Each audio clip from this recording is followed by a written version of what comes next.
Hello दोस्तों, स्वागत है आपका अपने चैनल एग्जाम जोन पे। तो फिर से मैं हाजिर हूँ 23 जनवरी 2021 के इंपॉर्टेंट इवेंट्स के साथ। आप पूरा वीडियो ध्यान से देखिए क्योंकि लास्ट में आपको 2 क्वेश्चंस के जवाब देने हैं।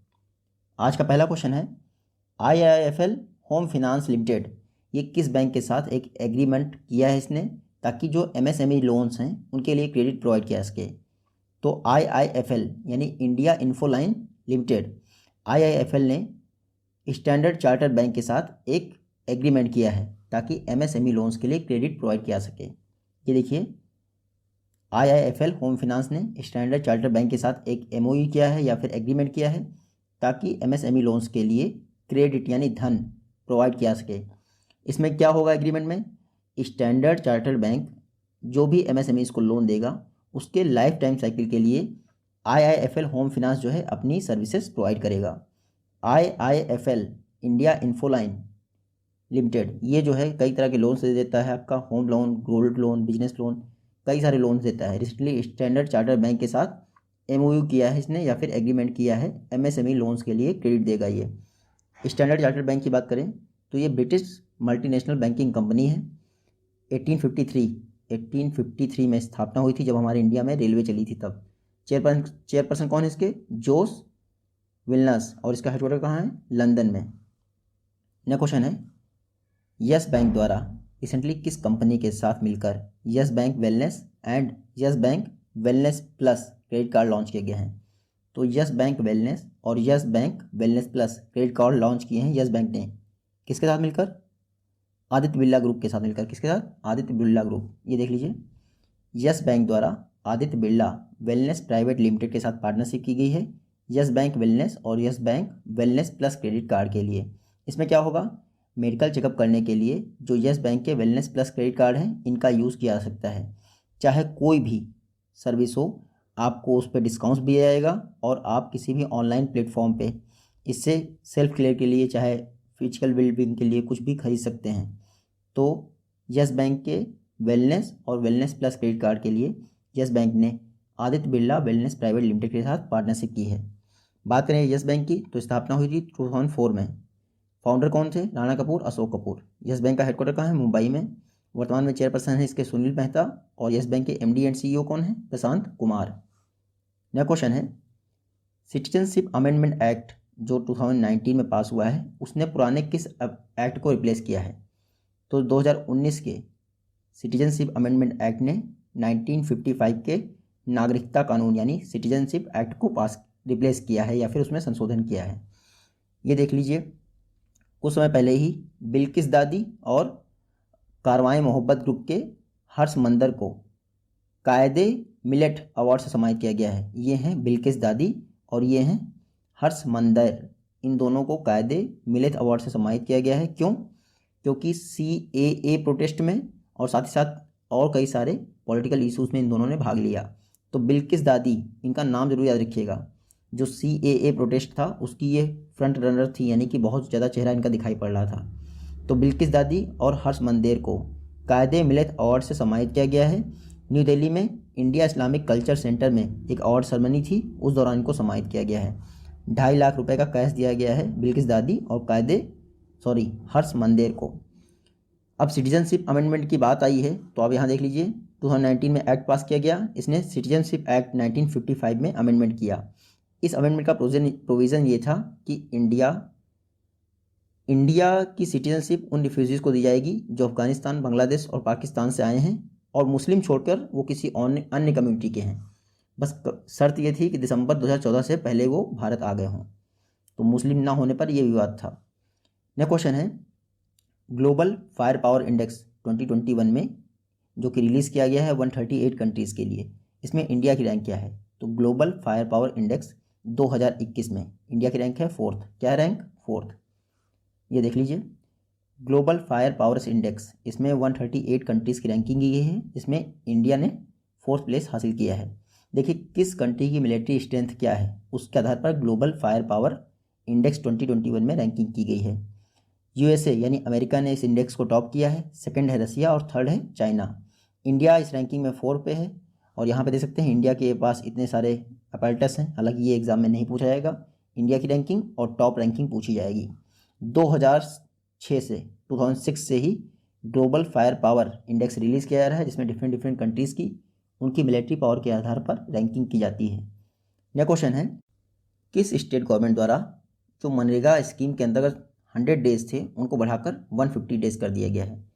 तो रिसेंटली उत्तराखंड गवर्नमेंट ने, किसने? उत्तराखंड गवर्नमेंट ने एमजी नरेगा स्कीम के तहत जो 100 डेज थे उसको बढ़ाकर 150 डेज कर दिया है। ये देखिए, उत्तराखंड गवर्नमेंट ने एम्प्लॉयमेंट जनरेशन के लिए या फिर एम्प्लॉयमेंट को इनकरेज करने के लिए Mahatma Gandhi national rural employment guarantee act के तहत जो डेज थे उनको 100 से बढ़ाकर 150 कर दिया है। उत्तराखंड ने किया है। उससे पहले हम लोग Mahatma Gandhi employment guarantee act की बात कर लेते हैं। 2005 में ये पास हुआ था।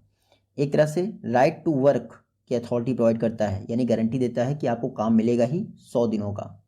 तो ये 100 दिनों का एक इसमें रूल था मनरेगा में, लेकिन उत्तराखंड ने कहा है कि हम 150 दिन का देंगे। वैसे भी देना भी चाहिए, लोग जॉब चले गए हैं। मनरेगा एक्ट 2005 में पास हुआ था, जो काम की गारंटी देता है, राइट टू वर्क देता है। लेकिन इसको लॉन्च किया था 2006 में, पीएम मनमोहन सिंह ने इसको लॉन्च किया था। तो लॉन्च कब हुआ था और एक्ट कब पास हुआ था, ये दोनों अलग अलग याद रखिएगा। इंडिया में प्रत्येक फाइनेंशियल ईयर में सभी हाउस होल्ड को 100 दिनों का रोजगार देता है ये एक्ट। यहाँ पे देखिएगा, क्योंकि उत्तराखंड गवर्नमेंट ने इसके डेज बढ़ाए हैं तो उत्तराखंड की बात कर लेते हैं। सीएम कौन है उत्तराखंड के? त्रिवेंद्र सिंह रावत। गवर्नर कौन है उत्तराखंड की? बेबी रानी मौर्य। और मैं बता दूं, उत्तराखंड में कुछ फेमस पासेस हैं, जैसे लिपुलेख पास उत्तराखंड में है, माना पास उत्तराखंड में है, नीति दर्रा ये भी उत्तराखंड में है। उसके अलावा कुछ फ्लावर वैली नेशनल पार्क हुए, देखिए फ्लावर वैली नेशनल पार्क और साइलेंट वैली नेशनल पार्क। इसके अलावा एक पिन वैली नेशनल पार्क है। तीनों वैली नेशनल पार्क याद रखिएगा। Flower valley national park Uttarakhand में है, pin valley national park Himachal Pradesh में है और silent valley national park Kerala में है। तो फ्लावर वैली नेशनल पार्क कहाँ है? उत्तराखंड में। राजेश नेशनल पार्क ये भी उत्तराखंड में है। नंदा देवी नेशनल पार्क ये भी उत्तराखंड में है और गंगोत्री नेशनल पार्क ये भी उत्तराखंड में है। उसके अलावा इंडिया का फर्स्ट लाइकेन पार्क ये भी उत्तराखंड में ही ओपन किया गया है। यह क्वेश्चन है, प्रेस क्लब ऑफ बेंगलोर, इसके द्वारा press club person of the year award से किस press club person of the year award के लिए किसको चूज किया गया है? तो प्रेस क्लब ऑफ बेंगलोर ने अजीम प्रेमजी को, किसको? अजीम प्रेमजी को press club person of the year award के लिए चूज़ किया है। ये देखिए, ये हैं अजीम प्रेमजी, विप्रो के फाउंडर एंड चेयरमैन हैं अजीम प्रेमजी। इनको प्रेस क्लब ऑफ बेंगलोर ने press club person of the year award के लिए चुना है। मैं आपको बता दूं, इसके अलावा प्रेस क्लब स्पेशल अवार्ड के लिए ये देवी प्रसाद शेट्टी और सुदीप संजीव को चुना गया है। इसके अलावा 25 सीनियर जर्नलिस्ट को प्रेस क्लब एनुअल अवार्ड्स के लिए चुना गया है। हालांकि अजीम प्रेम जी का नाम जरूर याद रखिएगा कि इनको press club person of the year award के लिए चुना गया है। हमारे जो बेंगलुरु यानी कर्नाटका के चीफ मिनिस्टर हैं BS येदियुरप्पा, आने वाले समय में ये अवार्ड अजीम प्रेम जी को देंगे।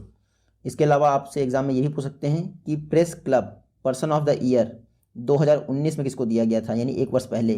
तो वीरेंद्र हेगड़े को दिया गया था। ये आप जरूर याद रखिएगा। तो इस वर्ष का और पिछले वर्ष का दोनों याद रखिएगा।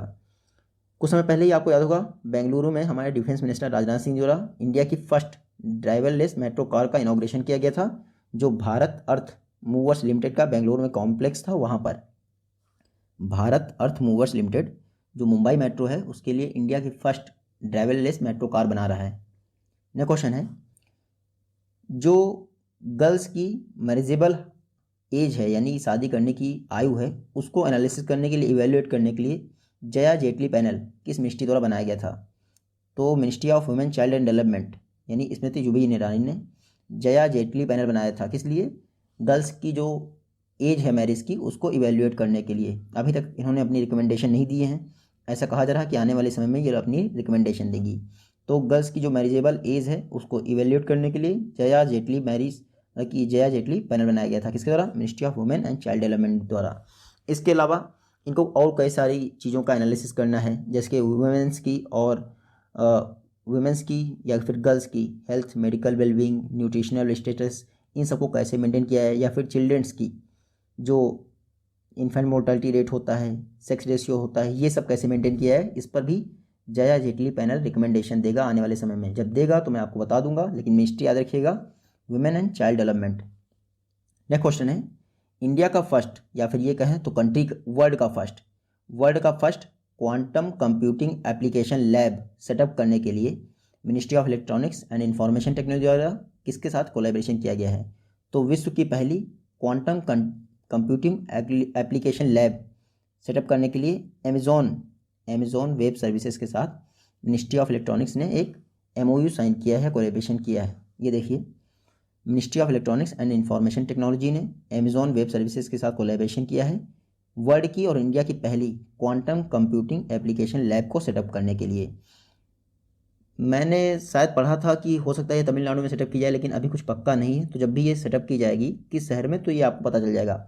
हालांकि अमेजॉन ने अपना वर्ल्ड का सबसे बड़ा ऑफिस कहाँ बनाया है, तो वो हैदराबाद में बनाया है। यहाँ पे देखिएगा, ये देख लीजिए, वर्ल्ड की फर्स्ट क्वांटम कंप्यूटिंग लैब होगी ये, जो अमेजॉन वेब सर्विसेज के द्वारा स्थापित की जाएगी इंडिया में। तो आप देखिएगा, ministry of electronics information technology ने अमेजॉन वेब सर्विसेज के साथ एग्रीमेंट किया है या पार्टनरशिप की है क्वांटम कंप्यूटिंग एप्लीकेशन लैब को सेटअप करने के लिए।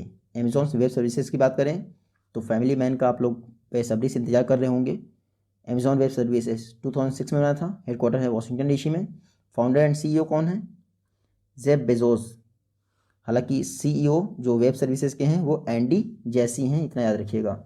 अमेजॉन के फाउंडर एंड CEO हैं वो। नेक्स्ट क्वेश्चन है, एक ज्वाइंट मिलिट्री एक्सरसाइज है, यानी कि हमारे इंडिया की नेवी, आर्मी, कोस्ट गार्ड सब लोग पार्टिसिपेट करते हैं, एक्सरसाइज कवच।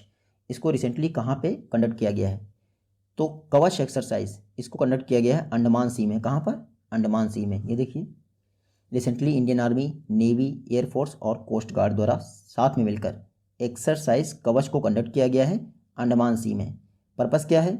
एक दूसरे को कोऑर्डिनेट करना युद्ध के दौरान। तो कैसे कोऑर्डिनेशन करेंगे? Land operation, air operation, submarine operation, ये सब कैसे होंगे, इसको चेक करने के लिए एक्सरसाइज कवच कंडक्ट की गई है अंडमान सी में। कुछ दिन पहले ही एक कोस्टल एक्सरसाइज कंडक्ट की गई थी इंडियन नेवी और कोस्ट गार्ड के बीच में। इंडियन नेवी और कोस्ट गार्ड के बीच में सेकंड कोस्टल एक्सरसाइज कंडक्ट की गई, जिसका नाम था सी विजिल। आप याद रखिएगा। उसके अलावा मैं बता दूं, मैंने आपको पढ़ाया था डेजर्ट नाइट 21, ये एक एयर एक्सरसाइज थी इंडिया और फ्रांस के बीच में। और कल ही मैंने आपको बताया था भावना कांत इंडिया की फर्स्ट एयरफोर्स फीमेल पायलट बन गई हैं, जो रिपब्लिक डे परेड में पार्टिसिपेट करेंगी। भावना कांत राजस्थान में पोस्टेड है, यहाँ पे देखिएगा। यह क्वेश्चन है, किस इंडियन बैंक ने aura credit card roll out किए हैं, जो कई सारे health and wellness benefit provide करेंगे? तो रिसेंटली एक्सिस बैंक ने ऑरा क्रेडिट कार्ड लॉन्च किए हैं health and wellness benefit provide करने के लिए। ये देखिए, ये है एक्सिस बैंक, इसके द्वारा ऑरा क्रेडिट कार्ड लॉन्च किए गए हैं, कई सारे हेल्थ और वेलनेस बेनिफिट्स प्रोवाइड करेगा। लेकिन ये ऑनलाइन तरीके से जब इसको आप यूज़ करेंगे तभी प्रोवाइड करेगा। कैसे? सपोज करिए आपने प्रैक्टो पर बुकिंग कर दी डॉक्टर से मीटिंग करने के लिए, तो ये आपको डिस्काउंट प्रोवाइड कर देगा। तो aura credit card axis bank ने लॉन्च किया है, आप देखिएगा। और इसके लिए इसने किसके साथ टाई अप किया है? तो पोस्टविन करके एक फर्म है, पोस्टविन। तो आप इतना जरूर रखिएगा, क्योंकि एक्सिस बैंक ने ऑरा क्रेडिट कार्ड लॉन्च किया है। तो एक्सिस बैंक की बात करें 1993 में स्थापना हुई थी। हेडक्वार्टर एक्सिस बैंक का कहाँ है? मुंबई में। और CEO कौन है एक्सिस बैंक के? अमिताभ चौधरी। ये हैं फेमस पर्सनालिटीज़, नरेंद्र लूथर और उन्नी कृष्णन नाम्बूदरी। दोनों का निधन हो गया। दोनों के विषय में पढ़ लेते हैं। ये हैं नरेंद्र लूथर, जाने माने पोएट और हिस्टोरियन थे। इनका जन्म कहाँ हुआ था? पंजाब में। नरेंद्र लूथर, इनका रिसेंटली निधन हो गया। इंडियन एडमिनिस्ट्रेटिव सर्विस यानी IAS के थे, 1956 बैच के। Narendra Luther, historian, poet, administrator, इनका निधन हो गया, पंजाब से बिलोंग करते थे। दूसरे ये हैं उन्नी कृष्णन नाम्बूदरी जी, 98 ईयर्स पे निधन हुआ है कोविड-19 के कारण। अरे इसको क्यों रिस्पॉन्सिबल ठहरा रहे हो यार, 98 एज है, अब तो निधन होना ही था। उन्नी कृष्णन नाम्बूदरी जी का निधन हो गया। मलयालम एक्टर थे, तो आप इतना जरूर याद रखिएगा, मलयालम एक्टर उन्नी कृष्णन नाम्बूदरी, इनका भी निधन हो गया। नेक्स्ट क्वेश्चन है, जयपुर, गुवाहाटी और तिरुवनंतपुरम के एयरपोर्ट को मैनेज करने के लिए और डेवलप करने के लिए रिसेंटली किसने एयरपोर्ट अथॉरिटी ऑफ इंडिया के साथ एग्रीमेंट साइन किया है? तो इन तीनों एयरपोर्ट को डेवलप करने के लिए, ऑपरेशनल करने के लिए या फिर मैनेज करने के लिए अडानी ग्रुप ने एग्रीमेंट किया है एयरपोर्ट अथॉरिटी ऑफ इंडिया के साथ। पढ़ लेते हैं। रिसेंटली अडानी ग्रुप द्वारा एयरपोर्ट अथॉरिटी ऑफ इंडिया के साथ एक एग्रीमेंट किया गया है, जिसके तहत अगले 2 वर्षों तक, कितने 2 वर्षों तक जयपुर, गुवाहाटी और तिरुवनंतपुरम इन एयरपोर्ट का ऑपरेशन, डेवलपमेंट और मैनेजमेंट अडानी ग्रुप के हाथ में होगा। देखिए मैं आपको बता दूं, ये एग्रीमेंट होने के बाद अगले 6 महीने में अडानी ग्रुप टेक ओवर कर लेगा इन तीनों एयरपोर्ट को और सारी व्यवस्थाएं अडानी ग्रुप ही देखेगा। तो ये तीनों एयरपोर्ट का नाम याद रखिएगा, जयपुर, गुवाहाटी और तिरुवनंतपुरम। 2 वर्ष के लिए सारा मैनेजमेंट अडानी ग्रुप के पास आया है। उसके अलावा मैं बता दूं, कुछ समय पहले ही 50 वर्षों की लीज पर अनाउंस किया गया है, ये जो एयरपोर्ट्स हैं वो अडानी ग्रुप को दे दी जाएंगे। तो अडानी ग्रुप पहले ही थोड़ा सा मैनेज करने का अधिकार ले रहा है, ताकि वो अगले 50 वर्षों तक जिस चीज़ को लेने जा रहा है उससे कुछ प्रॉफिट कमा पाएगा या नहीं, उसका भी एनालिसिस हो जाए। अडानी ग्रुप की बात तो आप जानते हैं, गौतम अडानी इसके हेड हैं और इसका हेडक्वार्टर कहाँ है? हैदराबाद में, अहमदाबाद में। उससे ज़्यादा इंपॉर्टेंट हमारे लिए एयरपोर्ट अथॉरिटी ऑफ इंडिया है। 1995 में स्थापना हुई थी, हेडक्वार्टर न्यू दिल्ली में है। एयरपोर्ट अथॉरिटी ऑफ इंडिया के चेयरपर्सन कौन है? अरविंद सिंह। इस समय इंडिया के डीजीसीए कौन है? Directorate general of civil aviation, BS Bhullar, जो कि मिनिस्ट्री ऑफ सिविल एविएशन के सेक्रेटरी भी हैं। मिनिस्ट्री ऑफ सिविल एविएशन के मिनिस्टर कौन है? हरदीप सिंह पुरी। तो आप इतना जरूर याद रखिएगा। नया क्वेश्चन है, मैस्क्रेड समिट का रिसेंटली कौन सा एडिशन डॉक्टर हर्षवर्धन ने इनॉग्रेट किया है? तो मैस्क्रेड इस समिट का 7th एडिशन, कौन सा? 7वां एडिशन डॉक्टर हर्षवर्धन द्वारा इनॉग्रेट किया गया है। ये देखिए, फिक्की द्वारा ये मैस्क्रेड समिट ऑर्गेनाइज की जाती है। इसका 7th एडिशन डॉक्टर हर्षवर्धन ने इनॉग्रेट किया है। मैस्क्रेड का यहाँ से फुल फॉर्म देख सकते हैं आप, movement against smuggled and counter free trade. Mostly drugs का जो अनऑथराइज मूवमेंट होता है या इलीगल ट्रेड होता है, उस पर डिस्कस करने के लिए फिक्की द्वारा मैस्क्रेड समिट को ऑर्गेनाइज किया जाता है। इस बार वर्चुअल तरीके से ऑर्गेनाइज की गई है। कोविड-19 क्राइसिस के दौरान आपने देखा होगा, कई सारे अपैरेटस ऐसे हैं, इक्विपमेंट ऐसे हैं मेडिकल के, जिनका प्राइस बहुत ज़्यादा है क्योंकि इलीगल ट्रेड हो रहा है उनका। तो उसको रोकने के लिए मैस्क्रेड इसका 7th एडिशन रिसेंटली ऑर्गेनाइज किया गया है फिक्की द्वारा, जिसको इनॉग्रेट किया गया है डॉक्टर हर्षवर्धन के द्वारा। तो इतना जरूर याद रखिएगा। काउंटर फिटिंग और स्मगलिंग कोविड एरा में रोकने के लिए डिस्कशन किया गया है इस मैस्क्रेड समिट में। जो हमारे डॉक्टर हर्षवर्धन हैं, कुछ समय पहले ही इनको गावी जो वैक्सीनेशन अलायंस है उसका बोर्ड मेंबर नॉमिनेट किया गया है। क्योंकि फिक्की ने मैस्क्रेड 7th एडिशन को ऑर्गेनाइज किया है, तो फिक्की बात करें, federation of Indian chambers of commerce and industry. 1927 में फिक्की को महात्मा गांधी जी की सलाह पर स्थापित किया गया था। किसके द्वारा? GD बिरला और पुरुषोत्तम दास ठाकुर के द्वारा। फिक्की का हेडक्वार्टर कहाँ है? न्यू दिल्ली में। और वर्तमान में इसके प्रेसिडेंट कौन है? उदय शंकर, जो कि रिसेंटली अपॉइंट हुए हैं। नेक्स्ट क्वेश्चन है, इंडिजिनाइजेशन को और ज़्यादा बेहतर करने के लिए या फिर उस पर जोर देने के लिए रिसेंटली किसके द्वारा society of Indian defence manufacturers के साथ एक MOU साइन किया गया है? तो रिसेंटली इंडियन आर्मी ने इंडिजिनाइजेशन पर जोर देने के लिए, यानी भारतीयता पर जोर देने के लिए इंडियन डिफेंस मैन्युफैक्चरर्स एसोसिएशन या फिर सोसाइटी के साथ एक मेमोरेंडम ऑफ अंडरस्टैंडिंग साइन किया है।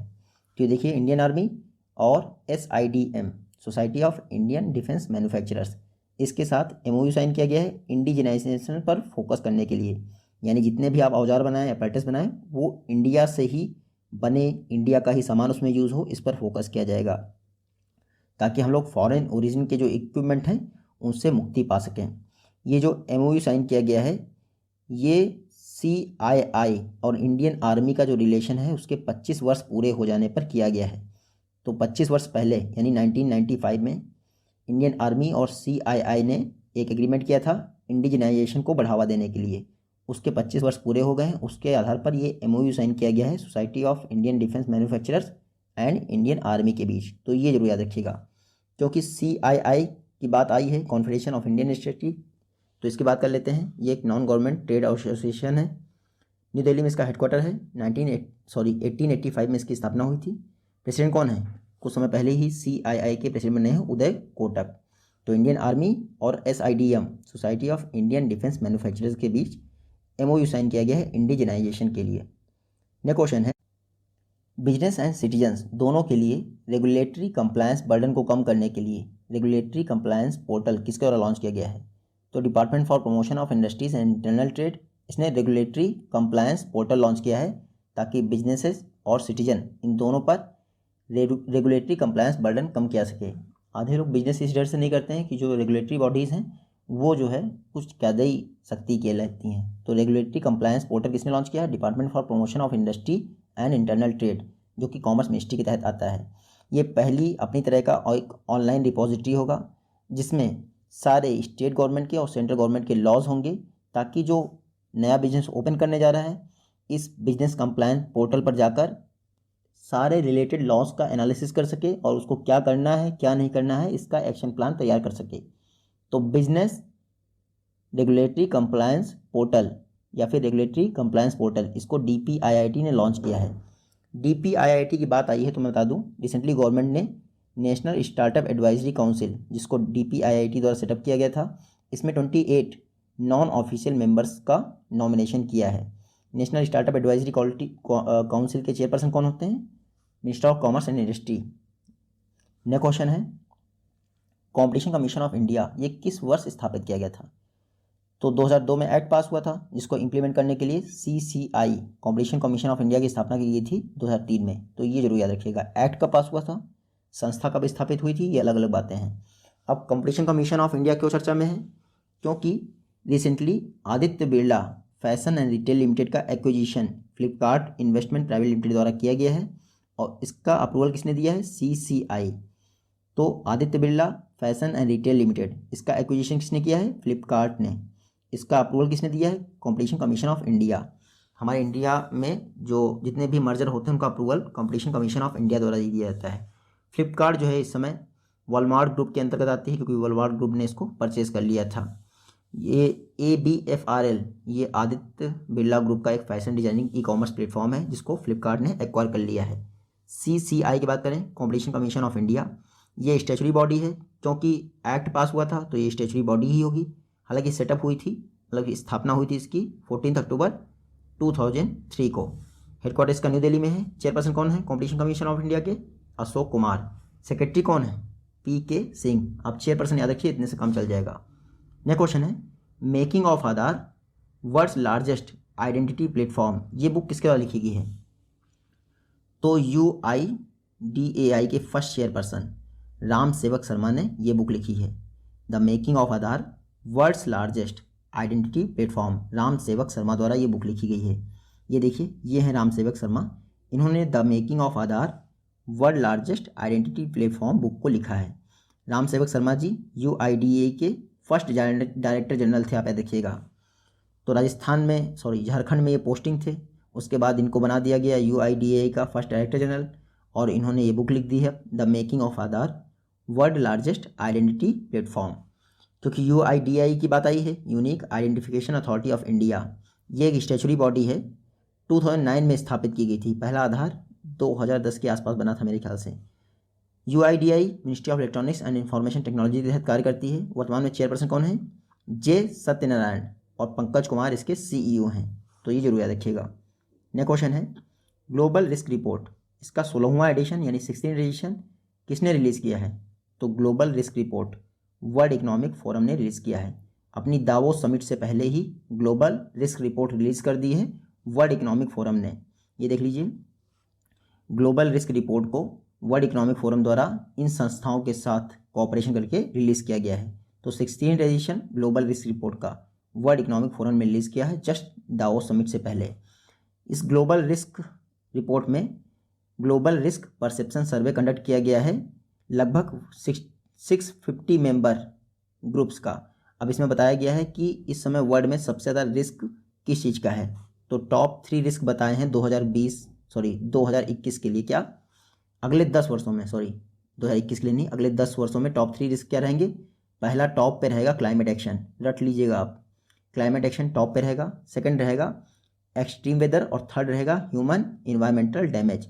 ये टॉप 3 रिस्क रहेंगे अगले 10 वर्षों के लिए, ग्लोबल रिस्क रिपोर्ट में बताया है WEF ने। उसके अलावा टॉप 3 रिस्क बाय इम्पैक्ट, यानी सबसे ज़्यादा प्रभाव डालने वाले टॉप 3 रिस्क क्या रहेंगे अगले 10 वर्षों में? क्लाइमेट एक्शन फेलर, यानी ये दोनों में सेम है। दूसरा इन्फेक्शियस डिजीज़, ये इम्पैक्ट के हिसाब से सेकंड नंबर पे आ गया है इसमें। और तीसरा है वेपन्स ऑफ मास डिस्ट्रक्शन। तो टॉप 3 रिस्क आप याद रखिएगा। नॉर्मल टॉप 3 रिस्क की बात करें तो ये हो गए अगले 10 वर्षों में, और अगर टॉप 3 रिस्क बाय इम्पैक्ट की बात करें तो ये हो गए अगले 3 वर्षों में। ये बताए गए हैं ग्लोबल रिस्क रिपोर्ट 2021 की बात करें तो। ग्लोबल रिस्क रिपोर्ट में कुछ की फाइंडिंग्स हैं। इन्होंने कहा है शॉर्ट टर्म रिस्क क्या होंगे, तो डिजीज़ को सबसे टॉप पे रखा है। अगर मीडियम टर्म रिस्क की बात करें तो IT इंफ्रास्ट्रक्चर ब्रेकडाउन, इसको इन्होंने टॉप पे रखा है, यानी कि अब इंफॉर्मेशन टेक्नोलॉजी यानी वेबसाइट बंद हो सकती है कभी भी। और लॉन्ग टर्म रिस्क में इन्होंने रखा है स्टेट कोलैप्स, कई सारी कंट्री ही बर्बाद हो जाती हैं, ये लॉन्ग टर्म रिस्क में रखा है। आप ढंग से पढ़ लीजिएगा, ये एक दो बार रट जाएगा। वर्ल्ड इकोनॉमिक फोरम ने ग्लोबल रिस्क रिपोर्ट का 16 एडिशन रिलीज़ किया है, तो इसके विषय में बात कर लेते हैं। ये एक इंटरनेशनल NGO है, 1971 में स्थापना हुई थी। इसका हेडक्वार्टर है कोलोग्नी स्विट्जरलैंड में, जहाँ जेनेवा है वहीं पर। चेयरपर्सन कौन है? क्लॉस स्वाब, जो कि जर्मनी से बिलोंग करते हैं। नेक्स्ट क्वेश्चन है, डायरेक्ट बेनिफिट ट्रांसफ़र के द्वारा इलेक्ट्रिसिटी सब्सिडी प्रोवाइड करने वाला इंडिया का पहला स्टेट कौन बन गया है? तो DBT के थ्रू इलेक्ट्रिसिटी सब्सिडी प्रोवाइड करने वाला इंडिया का पहला स्टेट बन गया है मध्य प्रदेश। कौन? MP। ये देखिए, MP इंडिया का पहला स्टेट बन गया है जिसने डायरेक्ट बेनिफिट ट्रांसफ़र के द्वारा इलेक्ट्रिसिटी सब्सिडी प्रोवाइड की है। इस मैं आपको बता दूं, जो सेंट्रल गवर्नमेंट है उसने कहा था कि एडिशनल बोरोइंग मत लीजिए और DBT का यूज़ कीजिए, तो इसको इम्प्लीमेंट करने के लिए MP ने ये इनिशिएटिव लिया है और इंडिया का पहला स्टेट बन गया है जिसने डायरेक्ट बेनिफिट के द्वारा इलेक्ट्रिसिटी सब्सिडी प्रोवाइड की है। देख लीजिए, लगभग 32.07 करोड़ रुपए जो है ट्रांसफ़र किया गया है 60,000 अकाउंट में। तो इंडिया का पहला स्टेट जिसने इलेक्ट्रिसिटी सब्सिडी DBT के थ्रू ट्रांसफ़र की है वो कौन है?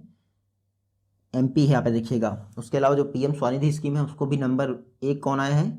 MP ही आया है। भूस्थल कहाँ है? MP में ही। कुछ समय पहले ही MP और केरल ने एग्रीमेंट किया था रिस्पॉन्सिबल टूरिज्म को प्रमोट करने के लिए, ये मैंने आपको पढ़ाया है। CM कौन है? शिवराज सिंह चौहान। गवर्नर कौन है? जो UP की हैं, आनंदीबेन पटेल। उसके अलावा Kanha tiger reserve, Bandhavgarh national park, Panna national park और पेंच नेशनल पार्क, ये सब MP में ही हैं। लास्ट क्वेश्चन है आज का, जो SMEs हैं, स्मॉल एंड मीडियम इंटरप्राइजेस, इनको लिस्टिंग, स्टॉक मार्केट में लिस्टिंग के फ़ायदे समझाने के लिए यानी अवेयर करने के लिए BSE ने किस स्टेट गवर्नमेंट के साथ पार्टनरशिप की है? तो BSE बॉम्बे स्टॉक एक्सचेंज ने महाराष्ट्र गवर्नमेंट के साथ पार्टनरशिप की है ताकि स्मॉल एंड मीडियम इंटरप्राइजेस को लिस्टिंग के फ़ायदे समझाए जा सकें। ये देखिए, BSE इसने पार्टनरशिप की है महाराष्ट्र गवर्नमेंट के साथ ताकि स्मॉल एंड मीडियम इंटरप्राइजेस को स्टॉक मार्केट में जो लिस्टिंग होती है उसके फ़ायदे समझा सकें। फ़ायदे देखिए, स्टॉक मार्केट में लिस्टिंग होने से फ़ायदा ये होता है कि आप अपना IPO लॉन्च कर सकते हैं, उसके बाद आपको पैसे मिल जाएंगे पब्लिक से, तो बैंक से लोन नहीं लेना पड़ेगा, जो प्रॉफिट आए लौटा दीजिएगा, तो एक तरह से कैपिटल मिल जाती है बिना बैंकों से लोन करने के लिए। दूसरी बात यह है, आप कैपिटल मार्केट में एंटर कर जाते हैं तो एक बहुत बड़ा समुद्र मिल जाता है आपको मनी रेज करने के लिए, धन उठाने के लिए। तो महाराष्ट्र गवर्नमेंट के साथ BSE ने पार्टनरशिप किया है। BSE क्या करेगा? MSMEs को टेक्निकल सपोर्ट प्रोवाइड करेगा इसके लिए कि आप कैसे लिस्ट हो सकते हैं। BSE की बात करें, बॉम्बे स्टॉक एक्सचेंज, तो कुछ समय पहले ही उसने बीम, ये एक एग्रीकल्चर कमोडिटी प्लेटफॉर्म है, electronic spot platform beam launch किया था एग्रीकल्चर के लिए, जिसका फुल फॉर्म है BSE ई एग्रीकल्चर मार्केट लिमिटेड। ये BSE ने लॉन्च किया था बीम प्लेटफॉर्म, तो याद रखिएगा। बॉम्बे स्टॉक एक्सचेंज एशिया का फर्स्ट और विश्व का सबसे तेज स्टॉक एक्सचेंज है, एशिया का ओल्डेस्ट भी हो गया, आप तो याद रखिएगा। 1875 में स्थापना हुई थी। MD एंड CEO कौन है? आशीष कुमार चौहान। ये BSE बॉम्बे स्टॉक एक्सचेंज के MD एंड CEO हैं। ये आज के 2 क्वेश्चन हैं। मिलते हैं आपसे अपने मंडे को, तब तक के लिए take care, goodbye and जय हिंद।